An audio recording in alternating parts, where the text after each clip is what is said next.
Hey viewers! Ready to learn about the basic building blocks of life cells? That's right. Cells make up every living thing on the planet. Grab a snack and let's dive into Cell Theory 101. The invention of the microscope in the 1600s allowed scientists to discover the tiny structures called cells for the first time. In 1839, a German scientist named Theodor Schwann proposed that all living things are made of cells, the fundamental unit of life.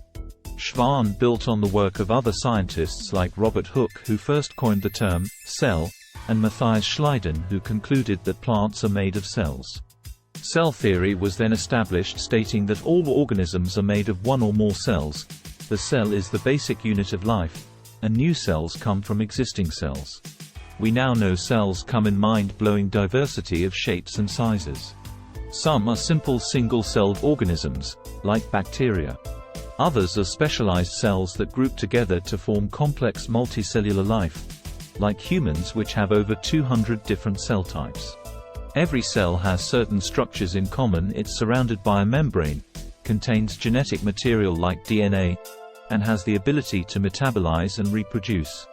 Cells have different roles, like brain cells transmit nerve impulses, while blood cells transport oxygen.